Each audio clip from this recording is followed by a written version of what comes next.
Brendon, you're extending your contract to 2027, taking on all formats. Why do you feel now is the right time to take on added responsibility and, of course, the added workload?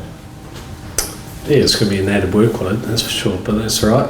Sometimes the bets are worth it, right? So I think, firstly, when Keezy asked me, is there a world in which you can do all jobs across all formats, I sort of had a bit of a think about it and obviously chatted to my wife, and then it didn't take a whole lot of persuading, to be honest. I think a couple of years ago when I came here, I didn't have a whole lot of knowledge about English cricket. I didn't know a whole lot of people, and fast forward 2 years, I've had a great time. Absolutely love being in the position I'm in. I think I've got a lot more knowledge about the people and the talent that sit with English cricket, and also the structures and how things operate. And I've also built some great friendships with some of the guys, the coaches and the support staff, etc. So I know that you're not going at this one alone. You're gonna have some great support, and ultimately I looked at the opportunity and I thought, what a great chance to have good crack. And how will you manage the increased workload and the schedule? Have you thought about that? Probably going to be a little bit more engaged when I'm at home, and bring the family along for the ride a little bit more. But look, I think if we look at the schedule, it's definitely easing. I think over the last 2 years, it would have been nigh on impossible for anyone to do all three formats, and I think hence why we went down the split coaches route. Now with the schedule easing, I'll say slightly easing, but the easing enough, I think it gives you the ability to be able to have one person in the role.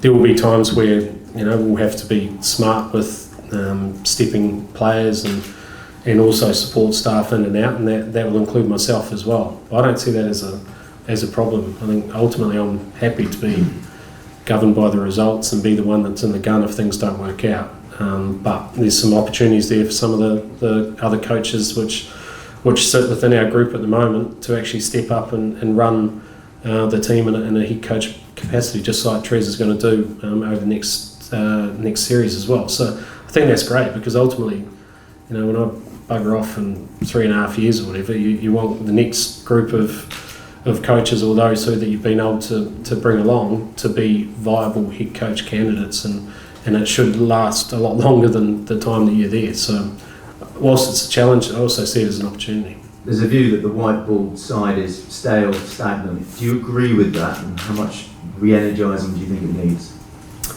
Look, I think firstly we need to acknowledge that white ball side has been through, I guess, a bit of a dynasty. From the time that Morgs started it, and from then they've won a couple of World Cups, and we've seen some once in a generation players all come through at the same time. Some of those guys are now coming towards the end of their careers, so there's a natural regeneration which is going to be required, and that's the bit that really excites me, because I look around the talent within English cricket, and a lot of that talent, particularly white ball stuff, they've learned how to play from those once in a generation cricketers that are now moving on. So it's a great compliment to them. And I think we've got some opportunities to introduce some of that talent, to mix it and blend it with some of the guys who are still operating, who have got the experiences and have been a part of that success over a period of time. And we try and, I guess, bring the positivity and the style that I like to operate with across all formats. I think it will give us a good chance of being successful. And Jos Buttler's position has been questioned as well. How confident are you that he is the man to take this white ball team forward? I'm very confident. I think so. When I started this gig with the Test side, Stokes and I knew each other. We had a natural respect for each other, but you wouldn't say we were mates. We got on all right, but we weren't really mates.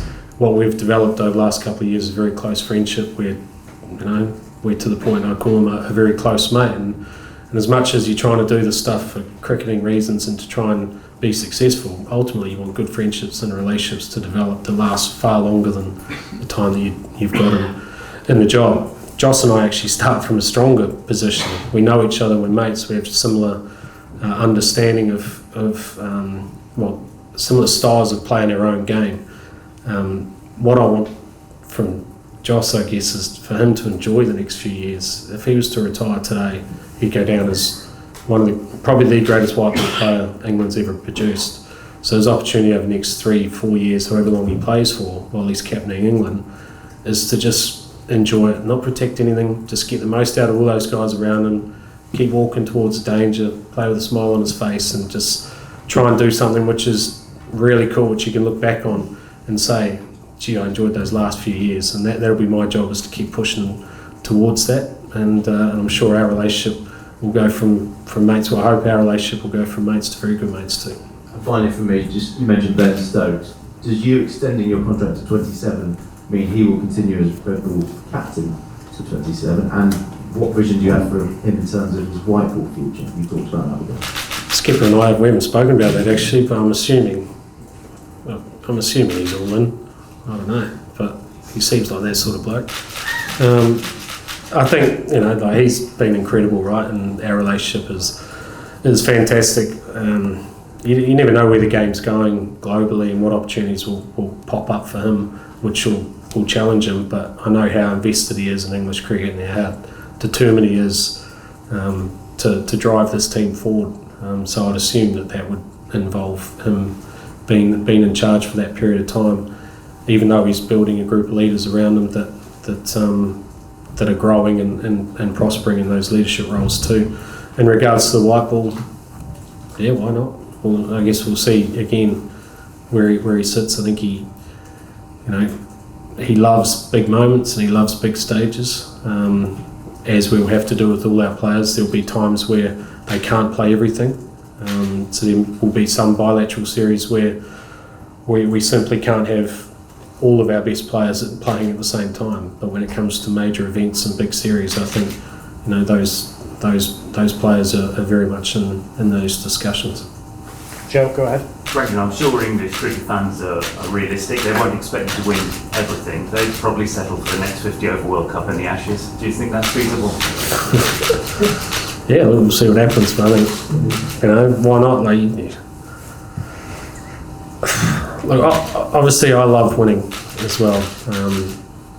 That's the ultimate goal. That's what we're judged on. The wins and the losses. That's how your roles are defined and how they're determined eventually. But everyone wants to win. Every single team out there wants the same. So if it's as simple as we can win, then it needs to have a bit more grunt than that. For us, it's about trying to create an environment where guys feel positive. They feel like they can allow their talent to come out. They become better versions of themselves. They're able to make better decisions, and they understand ultimately how to shift pressure onto opposition in key moments in games. And that doesn't matter whether it's Test cricket, one-day cricket, or T20 cricket.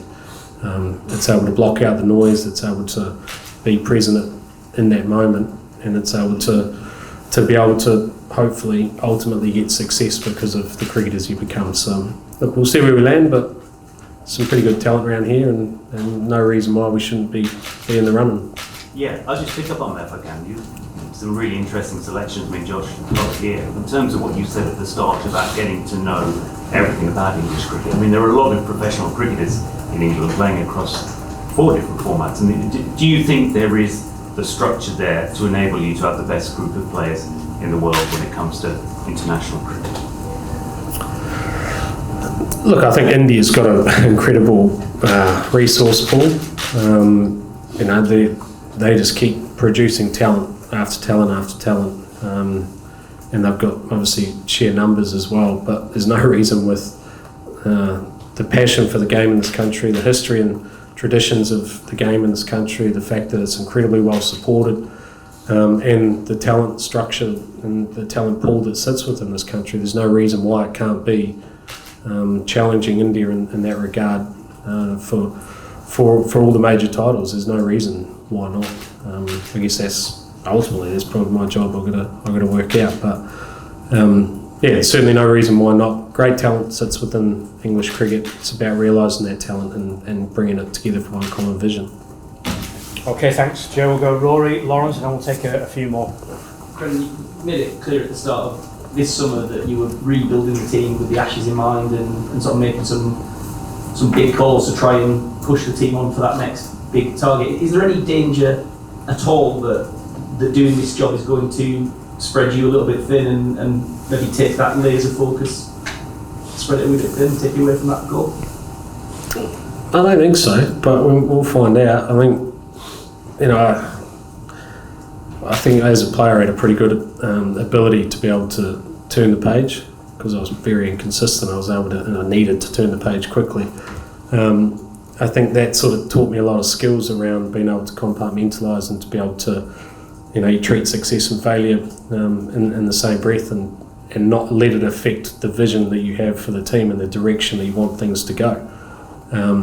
So now, whilst it'll be on a broader sense across different formats, I still ultimately have conviction in where you think you can take a team, and the decisions you make along the way are always geared towards those. So, I don't see it being a problem. There may be times where it's tested, but that's the exciting part of doing jobs like this, right?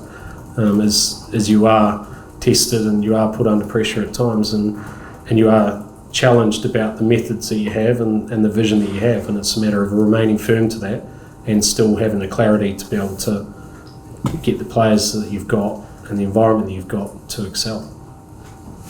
Lawrence, then we'll do Julian and Will. Lawrence, you pass the mic, please. Just wondered what you've learned about Ollie Pope as a captain and what conversations, if any, you've had with him about the fact that he's not quite at the series he would have wanted with the bat.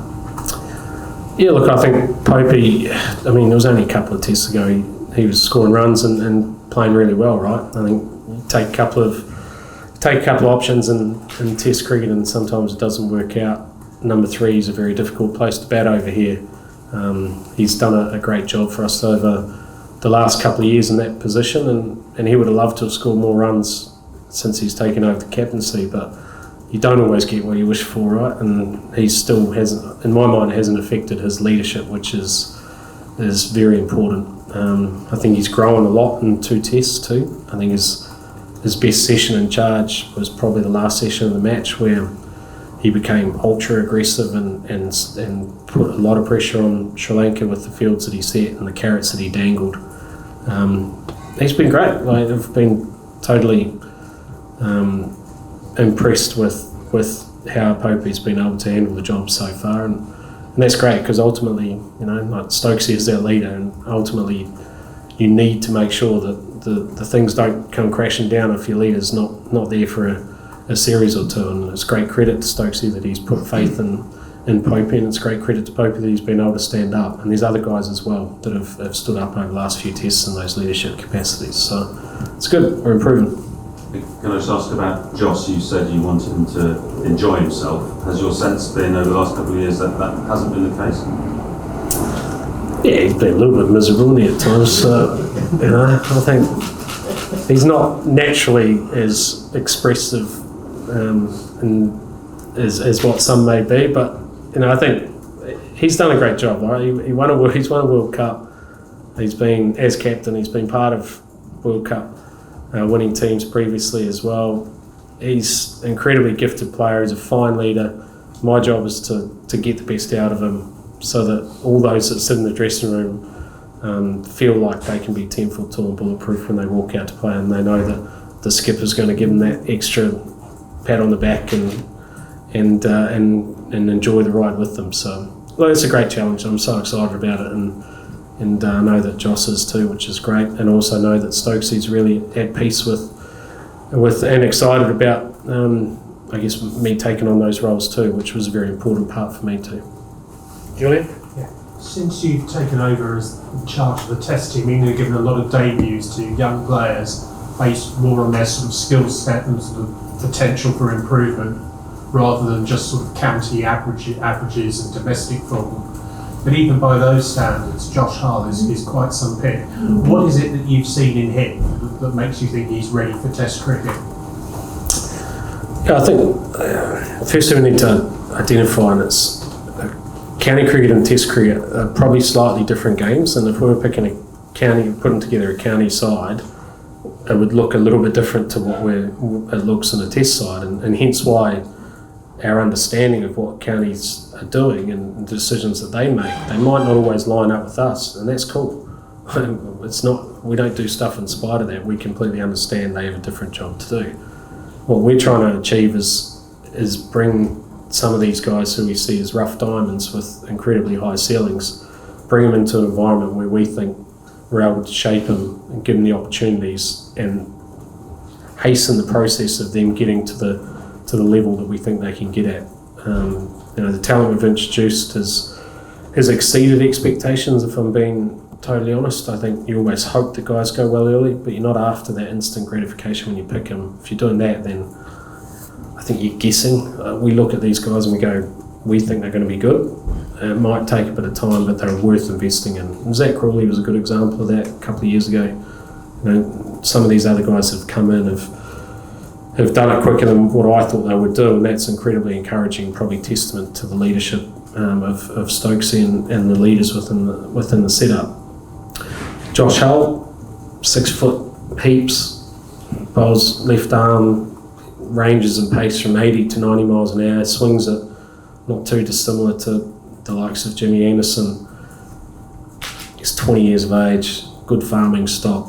I mean, it's not a huge gamble, is it? It might not be this test match, it might not go that well, but it doesn't matter, and that's because ultimately he's someone that we look at is going to be able to provide us with another string to our bow, another weapon that is going to make us a more rounded side that can challenge teams in various conditions. The footmarks that he's going to present as well for Show Up Share will be interesting. It'll give Bash a lot of excitement too. But again, I stress, if this isn't the week, and we're all super excited for Josh, who's going to play tomorrow, and we hope he goes well. He might go out there and take 10 for, we've got no idea. But it kind of doesn't matter because we see him as someone that's worth investing in, worth giving opportunities to, and whatever happens, we'll wrap our arm around him and make sure that he knows that he's firmly in our sights for the future. Okay, we're just going to move on quickly. One each from Will, Ali, John, and then we'll finish with Stefan and Vish. Go ahead. On a similar note, before I tested some of it, do you kind of feel that the changes you've made to your test team this summer have set you on the team on the path to kind of for the remainder of your time in charge, which is obviously now a bit longer than it was going to be? Do you think that path has been set, if you like?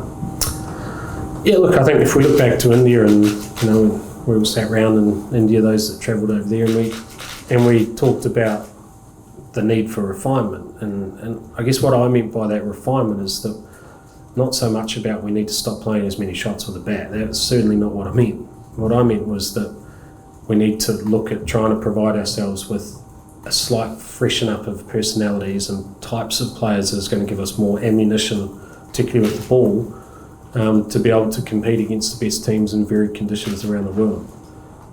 Naturally, our batting lineup has matured because over 2 years now, it's been pretty much the same nucleus of players, and there's a familiarity around each other's games which is starting to develop.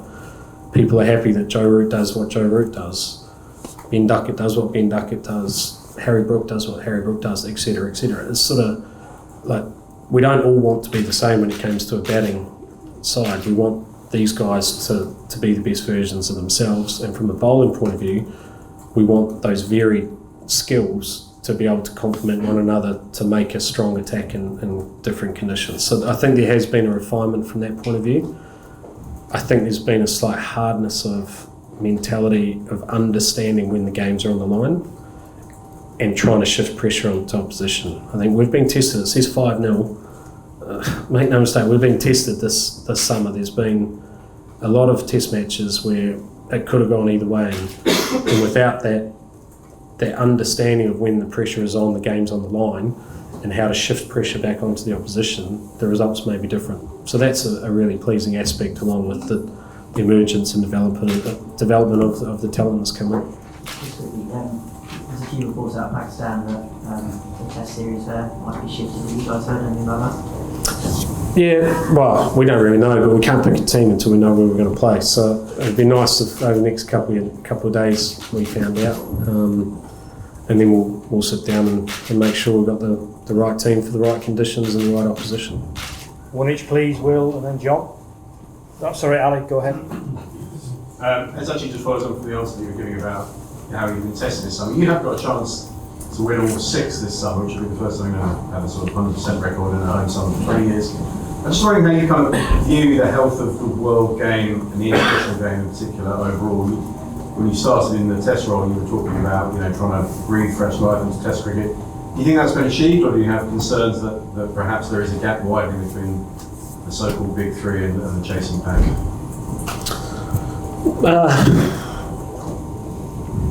Do I have a view on it?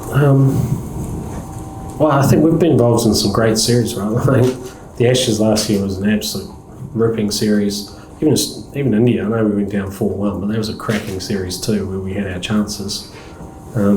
South Africa a couple of years ago, New Zealand series. West Indies was hard fought, albeit results our way. Sri Lanka's been hard fought. I think the skill set of the teams across world cricket is still strong. Obviously we've got a great landscape in regards to the fan base that we have here in England, that it's still really well supported and there's a lot of investment in the game. A couple of those other countries, the bigger countries, have that same backing. Some of the smaller ones, or some of the lesser known ones, maybe not so much, or lesser funded ones, not so much. So that is a slight concern, I think, because ideally you want every single series you play to be played in front of the most amount of people you can, enjoyed by the most amount of people you can, and also, as challenging as what you possibly can as well, so that the product is at the highest. So, there is some challenges there. I don't have the answers, Ali, to be honest. I rack my brains as well at times when I've been asked about the health or direction of Test cricket. I don't have the answers, but it would be nice if it was competitive and well supported and well funded across the entire world game. John, and then we'll go Stefan. I'm fine. I was going to ask about Ollie Pope. Brilliant, that's great. Thank you. Steph? Brendan, I know you don't always like to think too far ahead, but after that next Ashes series, did you think you were probably going to be done with English cricket, or had you already started to think, I might want to stay on, or was it just this dual role that persuaded you to give an extra 2 years to English cricket? I hadn't really thought about it, to be honest. I was just cracking on with what we were doing, but yeah, I think it was only really once Keezy asked me, is there a world in which you can do all roles, and then you start going, well, there is, but if we're going to do this, then let's we can do it for a natural cycle up until 2027, and that seemed to be the right fit for everyone. So I think it's worked out really well. I'm happy. It's going to be busy, but it's exciting, and the bet's worth it, I think. Brilliant, we're done. Thanks, Baz. Cheers. Cheers, everyone. Thank you.